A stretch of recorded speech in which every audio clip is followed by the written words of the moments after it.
Bajo el título Educación Sexual Integral se presenta un simposio al Congreso Internacional de Educación e Innovación dentro de la línea Competencias Docentes y Formación del Profesorado. Las personas que participamos en este simposio son Francisco Javier Jiménez Ríos, Gracia González Gijón, Esther Santaella Rodríguez, Nazaret Martínez Heredia, de la Universidad de Granada. En un documento fundamental para la sexología elaborado en Guatemala en el año 2000, Promoción de la Salud Sexual, Recomendaciones para la Acción, la Organización Mundial de la Salud, la Organización Panamericana de la Salud y la Asociación Mundial de Sexología, que desde Montreal 2005 se presenta como Asociación Mundial para la Salud Sexual, se describe la educación sexual como fundamental en el proceso de formación de la persona humana en una sociedad sexualmente saludable, siendo su eje central los derechos sexuales elaborados en Valencia, España, en 1997. En esta línea entendemos la educación sexual como búsqueda de plenitud en el juego creador de la libertad y la entrega sexual, como dinamismo placentero de conocimiento e integración personal en la seducción poética y igualitaria y la transformación de la realidad social. En la primera ponencia se aborda la centralidad de una educación sexual integral en la formación de profesionales de la educación. En la segunda ponencia, educación sexual integral en personas mayores, se nos recuerda que es importante proporcionar espacios que doten de protagonismo a los mayores, entendiéndolos como ciudadanos de pleno derecho, promoviendo una educación sexual y un diálogo intergeneracional, un envejecimiento activo y saludable y un apoyo emocional que permita su visibilidad, desarrollo personal y respeto mutuo. La tercera, diversidad funcional y sexualidad, pretende mostrar una reflexión en torno al derecho de todas las personas tienen a una vida sexualmente plena, independientemente de sus circunstancias virales. De ahí la importancia de una intervención educativa que facilite el desarrollo pleno de todas las personas, independientemente de sus capacidades. Esto debe de implicar también la incorporación de la educación sexual integral para todas. En la cuarta, se nos advierte de un peligro que siempre acecha las relaciones humanas y por ello se aborda el tema de sexualidad y violencia. En la ponencia sobre educación sexual integral que abre el simposio, el objetivo es mostrar la importancia de esta educación en el proceso de los profesionales, de la formación de los profesionales de la educación. La sexualidad constituye la estructura antropológica fundamental, considerada como el mundo de relaciones personales en el que acontece nuestro dinamismo de realización personal e histórica. Se trata de poner en evidencia una necesidad manifiesta en multitud de encuentros informales con los futuros profesionales de la educación, en los que requieren una educación sexual como parte del currículum de cara al ejercicio profesional, comenzando por el propio desarrollo personal. Usamos un cuestionario online centrado en la necesidad de una educación sexual integral y tenemos en cuenta datos de una tesis de 2003 centrada en los valores sexuales. La conclusión es clara. Las personas que se forman en las facultades de educación de la Universidad de Granada para desarrollar su actividad como profesionales de la educación consideran que un aspecto fundamental y necesario en esa formación es la articulación de una educación sexual integral y demandan a la universidad propuestas diversificadas a esa necesidad. Esta conclusión, que refrenda las conversaciones informales, nos pone frente a una tarea como prospectiva, la necesidad de elaborar una teoría y una filosofía de la educación sexual integral. Una filosofía de la educación sexual ha de ser acorde con una comprensión de la realidad personal humana como realidad comunicativa y simbólica que se constituye en el estar dando de sí realidad, apropiándose creativamente los tesoros de la historia como proceso educativo personal e histórico. a una teoría de la educación sexual centrada en esta perspectiva que acentúa la dimensión comunicativa de la realidad personal humana, le corresponderían 3 acciones: fundamentar, articular y proponer. Fundamentar la educación sexual como dimensión fundamental en la educación integral de la persona, como una educación en valores sexuales, como educación personal y solidaria. Articular las diversas disciplinas. Dado que se trata de la educación en el ámbito de la estructura antropológica fundamental, el hecho sexual es objeto de multitud de áreas de conocimiento y acción.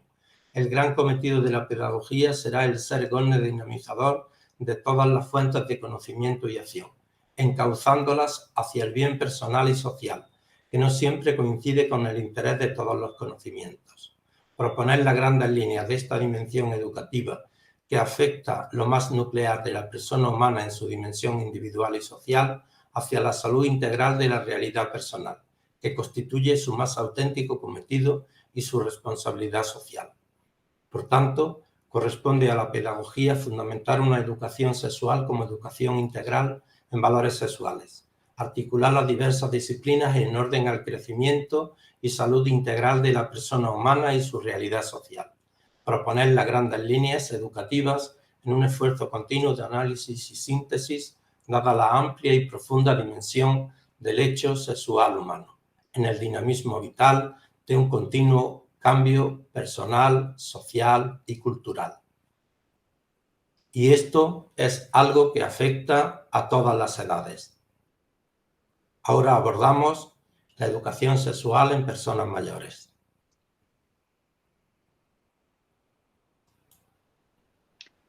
Gracias, Fran. En esta segunda ponencia, denominada Educación sexual en personas mayores, destacamos que en la actualidad no existe un estímulo social que propicie en las personas mayores abordar la sexualidad, favoreciendo en este caso los distintos estereotipos negativos. Los mitos y estereotipos de la sexualidad en la etapa de la vejez, en la tercera y cuarta edad, todavía existen. En nuestros mayores se viven diariamente y de forma cada vez más intensa, lo que conlleva a represiones y conductas que son esperadas en este grupo etario, al que se le excluye del derecho de expresión y de sus experiencias sexuales.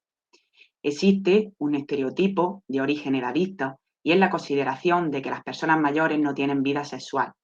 Por tanto, se trata de personas sin mercado sexual, explicando una vez más por qué se trata de un grupo social muy invisible.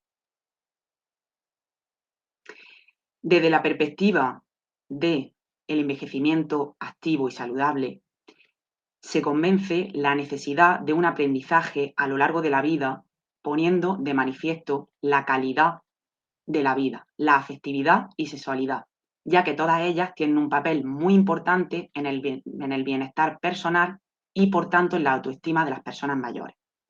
La sexualidad en este grupo de edad presenta una faceta social debido a la necesidad de disponer de amigos y compañeros con el cual se comunican, para así evitar una vez más la soledad y el aislamiento social, así como la importancia de favorecer la intimidad y el contacto físico para sentirse realmente bien. Por tanto, la importancia de la educación sexual en personas mayores es doble. Por un lado, desde una perspectiva individual, para que sean conscientes de las garantías adquiridas en la medida que pasan los años y hacer frente de una forma mucho más efectiva a las pérdidas del desarrollo. Y por otro lado, desde una perspectiva social, las competencias de vida en las personas mayores, atendiendo a sus experiencias, estrategias y sistemas de conocimiento, pueden utilizarse como distintos elementos de afrontamiento y compensación, también a favor de las generaciones más jóvenes y de la sociedad en su conjunto para un desarrollo de la cultura y la sociedad.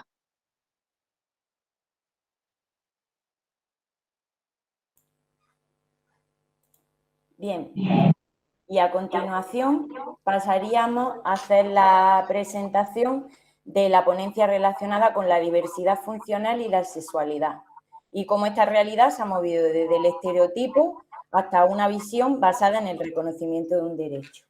Como se ha comentado y se seguirá comentando a lo largo de esta ponencia, la sexualidad es algo que atraviesa las múltiples dimensiones del ser humano, que está presente en todo su desarrollo y en la forma en la que las personas nos relacionamos entre sí.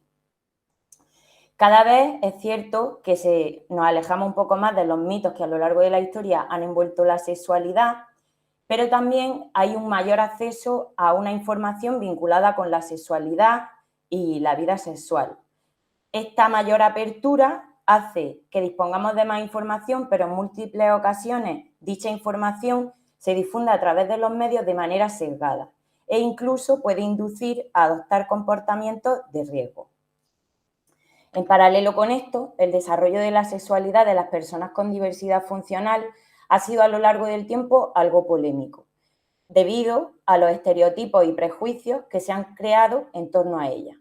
En múltiples ocasiones, la imagen que se ha difundido del disfrute de la sexualidad de las personas con diversidad funcional ha estado asociada a una visión infantilizada.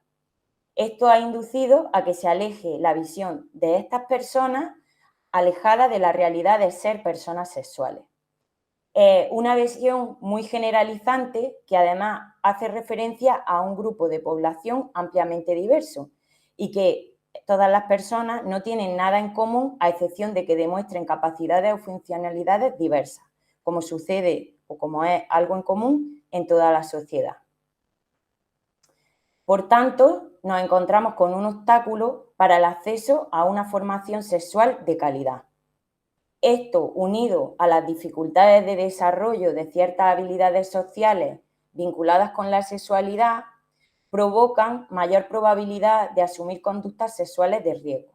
Y esto puede generar una dificultad para una vivencia positiva y satisfactoria de lo que supone la sexualidad, basada, entre otras cuestiones, en la capacidad de toma de decisiones. Por tanto, para garantizar el derecho a una vida sexual plena, que a su vez genera un derecho a la salud y al bienestar, es necesario fomentar propuestas de educación sexual integral que atiendan al total de la población, independientemente de las capacidades o funcionalidades que cada una presente. De ahí se deben diseñar programas adaptados a las necesidades, intereses, experiencias de las personas hacia quienes se dirijan u orienten estas propuestas formativas. Aquí, por tanto, se hace alusión a un grupo poblacional, como decíamos anteriormente, muy diverso, con situaciones y realidades muy distintas. De aquí surge la necesidad de priorizar la identificación de las necesidades e intereses de cada grupo poblacional para poder promover la salud sexual de manera que se priorice la capacidad de las personas de disfrutar de sus experiencias sexuales.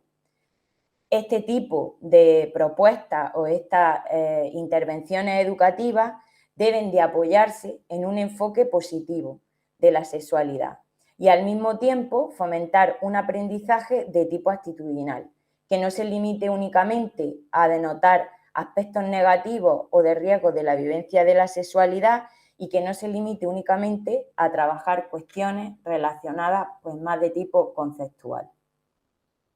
Y a continuación le vuelvo a ceder el turno de palabra a la profesora Nazaret Martínez para que nos hable acerca de las violencias sexuales en jóvenes y adolescentes.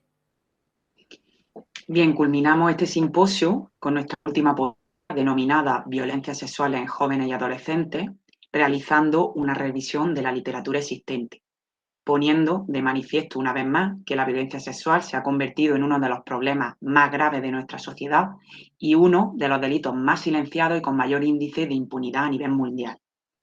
La violencia o violencias sexuales comprenden todo tipo de comportamientos abusivos de carácter sexual realizados desde una posición de poder, sin consentimiento y en contra de la voluntad de la pareja, así como la puesta en práctica de conductas sexuales que son percibidas por la otra persona como denigrantes y humillantes para su dignidad. Así pues, este tipo de violencia afecta a personas diversas en cuanto a su sexo, género, edad, aunque las mujeres y las niñas se presentan como las más vulnerables para convertirse en víctimas de cualquier acto de violencia sexual.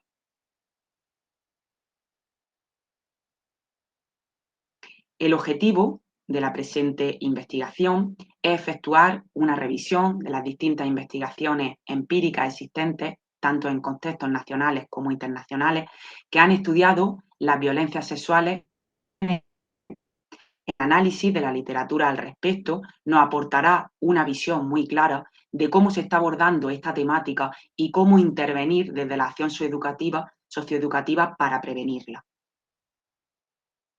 Para la realización de este estudio se ha utilizado una estrategia metodológica de un estudio bibliométrico de tipo descriptivo y carácter transversal retrospectiva, cuyo objetivo se centra en describir de manera cuantitativa la información recabada.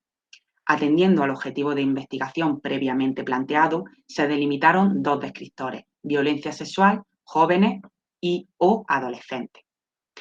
Debemos tener en cuenta que se ha tomado la base de datos Dialnet y la variable estudiada ha comprendido los años desde el 1990 hasta el 2023. La muestra final de nuestro estudio ha sido de 197 referencias. Atendiendo a las variables objeto de estudio, inicialmente nos centramos en la cuantía total de publicaciones, siendo, como se ha dicho anteriormente, 197. Posteriormente se analizó la distribución temporal de los artículos publicados y se destaca que la mayor producción científica o que se ha producido un paulatino aumento de la producción científica a partir del año 2015, siendo este año el año con mayor cuantía de publicaciones, 26, seguido del año 2020 con 20. Atendiendo a la tercera variable objeto de estudio, el idioma, se observa que conjuntamente el español, el portugués y el inglés son los idiomas más utilizados.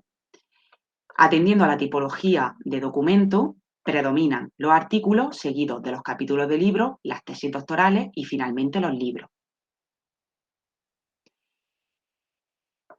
El área de indexación, en este caso, es el ámbito educativo, y la internalización de la investigación, podemos resaltar España, Brasil y Colombia con mayor producción científica, seguido en este caso de Ecuador, México, Uruguay, Venezuela, Argentina, Bolivia, Chile, Costa Rica, Perú, Paraguay y Estados Unidos.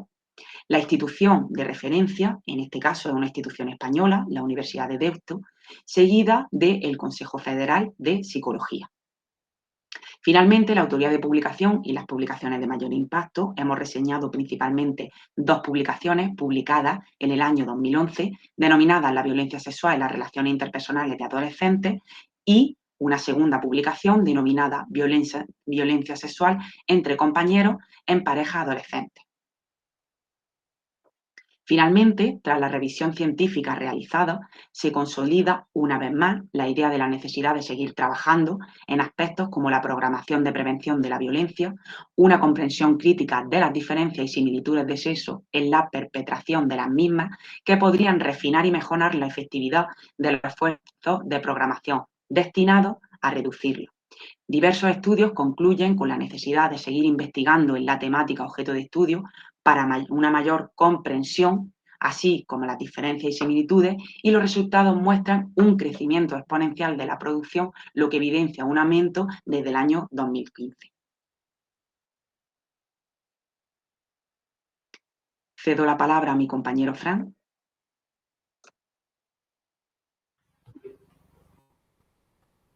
Hasta aquí nuestro simposio, que es un esbozo, una pequeña muestra, un inicio, un gran horizonte que se abre dentro de la educación sexual integral, tan amplio como la realidad de la persona humana.